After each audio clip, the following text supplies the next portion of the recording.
Equipo de cómputo. Es un dispositivo electrónico que almacena y procesa información para después mostrarla en una interfaz a la disposición del usuario. Permite una interacción del hardware, parte tangible, con el software, parte intangible. Los dispositivos tecnológicos como computadoras o smartphones están compuestos por hardware y software. Hardware es el conjunto de componentes físicos de los que está hecho el equipo, y software es el conjunto de programas o aplicaciones, instrucciones y reglas informáticas que hacen posible el funcionamiento del equipo. ¿Qué es el hardware? Es la parte que puedes ver y tocar de los dispositivos, es decir, todos los componentes de su estructura física como pantallas y teclados. ¿Cuál es el software? Estos son los programas informáticos que hacen posible la ejecución de tareas específicas dentro de un computador. Por ejemplo, los sistemas operativos, aplicaciones, navegadores web y juegos o programas.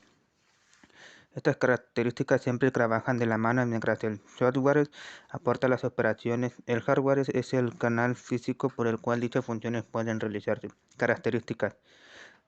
Tiene la computadora características básicas que a todos nos interesan. Cuando hablamos de estas, por lo general nos referimos a la velocidad de la computadora, su capacidad de almacenamiento, diversidad de programas o tipos especializados, la versatilidad de utilerías que nos ofrece y hasta el peso del equipo es mencionado. Debe tener toda computadora características para satisfacer necesidades de cada persona y depende mucho del gusto de cada uno elegir cuál es la combinación de cuál es la combinación de estas características que nos dejará más satisfechos al adquirir un equipo de cómputo. La principal división de las características de las computadoras se da entre los tan sonados hardware y software, donde el sufijo ware significa conjunto de elementos del mismo tipo. Por lo tanto, el hardware es el conjunto de elementos duros y el software el conjunto de elementos suaves. Hay dos estándares de computadoras. Uno, PC Personal Computer. Trabajan con sistemas operativos de software libre o de Microsoft. Dentro de las PC podemos encontrar computadoras de marcas o las llamadas clones, armadas con componentes de diferentes marcas. Fueron desarrolladas inicialmente por IBM. Mac. Son las computadoras fabricadas por Apple, la marca de la manzanita. Actualmente la mayoría de componentes son similares a la PC, pero nacieron con una construcción o arquitectura informática distinta. Funcionan con sistemas operativos de la misma marca. Partes del sistema. Computadora. Son todos los elementos que se encuentran dentro del caja o gabinete, conocidos coloquialmente como CPU. Periféricos o dispositivos de entrada. Son los encargados de suministrar los datos a la computadora. Entre ellos se encuentran principalmente el teclado y el ratón. Otros son el escáner, micrófono, webcam, memorias o discos duros externos, etc. Periférico o dispositivos de salida. Sirven para mostrar los datos que procesa la computadora. El monitor y la impresora son las más comunes. ¿Qué hay en el interior de la computadora? 1. Monitor o pantalla. En el dispositivo principal de salida de datos de la computadora, nos muestra la interfaz gráfica del sistema operativo y de los distintos software que utilizamos. Existen de distintos tipos: rayos catódicos, LDC o la familia LED. También hay monitores táctiles, touch, que pueden ser identificados por lo tanto como periféricos de entrada y salida de datos. Placa base o tarjeta madre. Motherboard. Es la placa más grande del sistema o con un conjunto de circuitos integrados y chips electrónicos, donde se conectan el resto de componentes en unas ranuras llamadas sluts. Muchas placas crean integradas tarjetas de video de sonido red modem. De no ser así, se pueden comprar aparte e instalar fácilmente.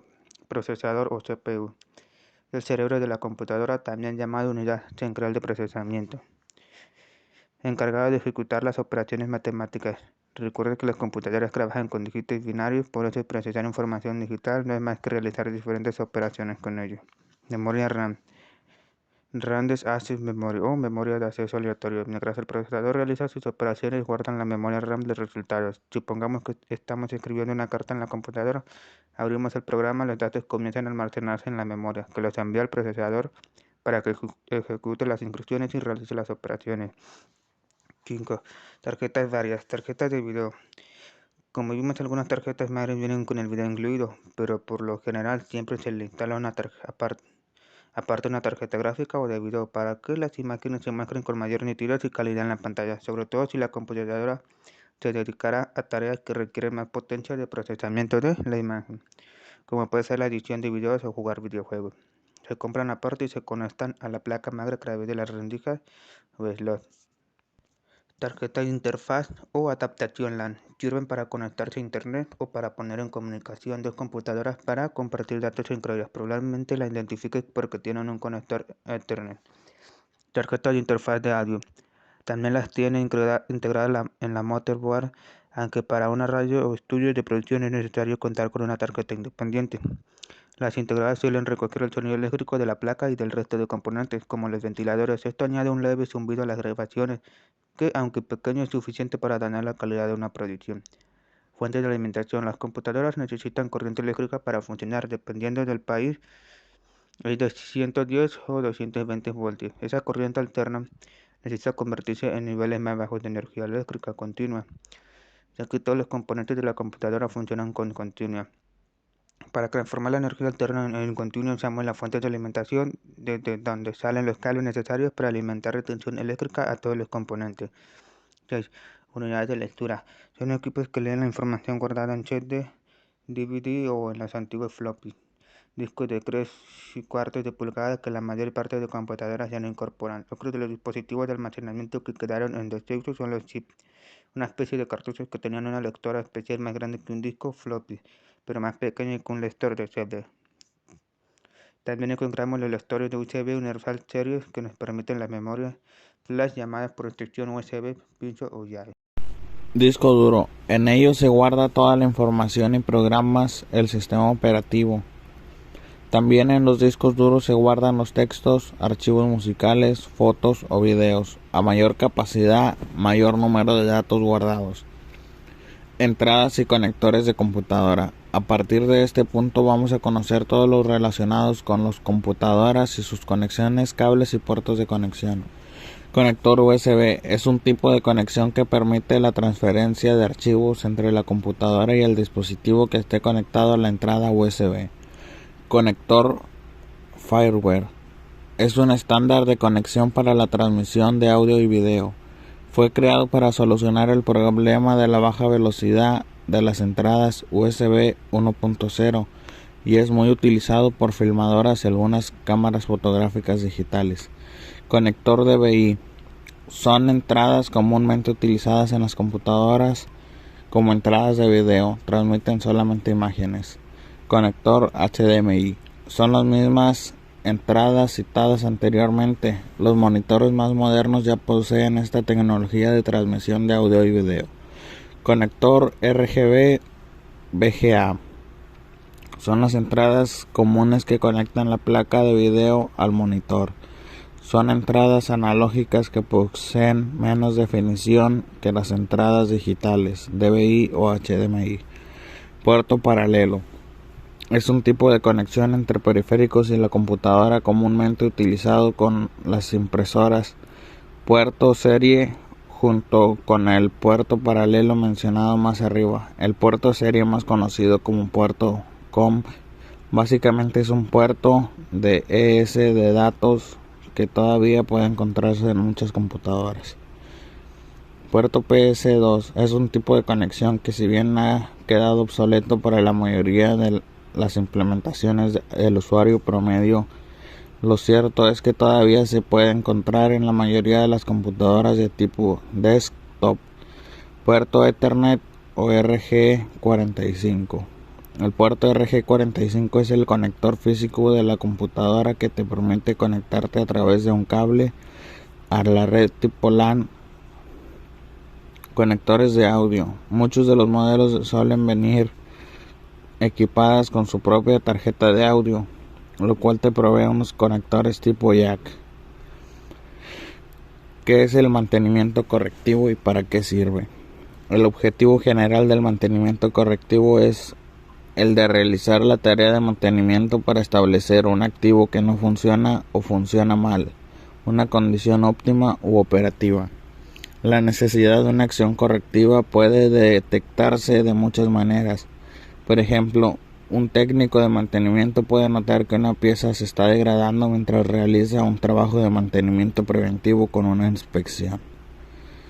En la realidad hay 4 situaciones típicas que indican cuándo debe realizarse el mantenimiento correctivo. Para resolver el problema detectado mientras se realizan otras maneras de mantenimiento. Cuando un operario de la máquina detecta un problema del activo, debe ser corregido. Después de que el sensor de control de estado envíe una alerta sobre un problema de rendimiento. Después de una avería de la máquina o el equipo industrial, como se realiza el mantenimiento correctivo. Teniendo en cuenta los supuestos anteriores, el mantenimiento correctivo cada vez que un equipo, maquinaria o sistema falle. Hay que repararlo o restaurarlo. A continuación se propone unos pasos que se puede utilizar como guía para el mantenimiento correctivo. 1. Una vez detectado el fallo hay que confirmarlo. Si el fallo no se confirma puede quedar al aire sin resolver. Este problema no se confirma y la avería conlleva una considerable pérdida de tiempo con un coste importante. Una vez confirmada la falla, el equipo o instalación se prepara para el mantenimiento y se completa el informe del fallo. Número 3. La localización y el aislamiento de una pieza o máquina que fallan en la planta de producción o instalaciones de tu empresa. 4. La pieza averiada se retira para su eliminación o reparación. Si se desecha, se instala una pieza nueva en su hogar. 5. La pieza reparada se vuelve a montar después de la reparación. Workflow del mantenimiento correctivo. Ejemplos de mantenimiento correctivo. Puede realizarse en una amplia variedad de equipos, sistemas y procesos. Línea de producción. Un técnico está realizando mantenimiento preventivo en una línea de equipos de producción. Se puede utilizar un orden de mantenimiento correctivo para reparar o restaurar una pieza el próximo mes. Sistemas de calefacción, ventilación y aire acondicionado. Un técnico interviene en una reparación urgente de un sistema de calefacción en pleno invierno. Este puede desencadenar una solicitud de mantenimiento correctivo para limpiar o sustituir los filtros en un futuro. Instalaciones de planta de producción. Mientras realiza las reparaciones rutinarias de la iluminación, un técnico puede observar algunos daños en el cableado por factores externos. ¿Qué es el mantenimiento preventivo? Se define como mantenimiento preventivo a la acción de revisar de manera sistemática, bajo ciertos criterios, equipos o apartados de cualquier tipo. A diferencia del correctivo, el preventivo realiza acciones de manera proactiva en pos de disminuir problemas venideros. El mantenimiento preventivo se adelanta a las averías antes de que ocurran. Necesitas gestionar la documentación, partes de trabajo, facturación, garantías y revisiones de tus activos instalados en tus clientes. Lleva a tu empresa al siguiente nivel con el software SAT, mejor valorado del mercado. Tipos de mantenimiento preventivo. Existen 3 tipos.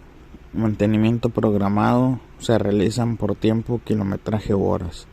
Mantenimiento predictivo, es realizado al final del periodo estimado máximo de utilización. Mantenimiento de oportunidad, se aprovecha el periodo en el que no está utilizando el equipo para realizar el mantenimiento y evitar cortes de producción. Mantenimiento pasivo, aplicado a medidas de mantenimiento pasivo. En nuestro plan de mantenimiento estamos una capa de seguridad para que el equipo siempre opere en condiciones físicas y excelentes y evitar factores externos. Mantenimiento activo, dependiendo de la calidad y tipos de componentes a realizar el mantenimiento preventivo, debemos supervisar de manera más asidua el desgaste de los mismos debido a un uso. Como el mantenimiento preventivo. Para realizar las labores de mantenimiento preventivo de calidad debemos de partir de un plan de mantenimiento eficaz y apoyarnos de herramientas que nos falten el día a día en la gestión de los mismos. Estos son los pasos para realizar un mantenimiento preventivo. Planteamiento de objetos. Partiendo de que el mantenimiento preventivo surge a raíz de la necesidad de minimizar las acciones correctivas, reparaciones o averías, aumentar la vida útil del equipo y aumentar la responsabilidad del equipo, entre otros, reducir riesgos laborales, evitar pérdidas de materia prima por malos procesos. Debemos cuantificar esta mejora para seguir el resto del plan, por ejemplo, reducir averías en un 70%. Presupuesto sobre la máquina, inventarios y horas de mano de obra. Debemos hacer un cálculo de la cantidad estimada de componentes y subcomponentes, mano de obra que necesitaremos para cubrir todo el mantenimiento de toda la maquinaria. Así podemos analizar en un futuro nuestra rentabilidad real y esperada. Revisión de mantenimientos previos. Tenemos que tener en cuenta la suma de todos los mantenimientos previos, como se hicieron, fechas, responsables y material utilizados. 8 consejos para mantener en buen estado el mantenimiento de computadora. Mantén al día las actualizaciones. Actualizar el sistema, los controles y todos los programas que ayudan a tener un sistema más rápido y efectivo. Número 2. Borra lo que no necesites. La rapidez del dispositivo puede verse afectada por el almacenamiento del equipo. Número 3. Mantén seguro y protegido tu equipo. El malware puede afectar el rendimiento de tu dispositivo y además exponer la seguridad y datos del usuario. 4. Reinicia la computadora. Apagar y prender el dispositivo es un recurso muy utilizado en caso de fallo en algún programa. Sin embargo, también es sugerido el reiniciarlos cada cierto tiempo para tener un buen rendimiento. Número 5. Carga la batería solo lo necesario. Para una duración más prolongada de la batería se recomienda que el equipo esté conectado a la corriente solo cuando se esté cargando y no dejarlo siempre conectado. Se sugiere desconectar cuando la batería te indique un 95% de carga. Evita el sobrecalentamiento del equipo. Se recomienda tener en superficies lisas para permitir una buena circulación de la ventilación. Por ejemplo, mesa, escritorio. Evitar tenerlas sobre camas, sillones, cobijas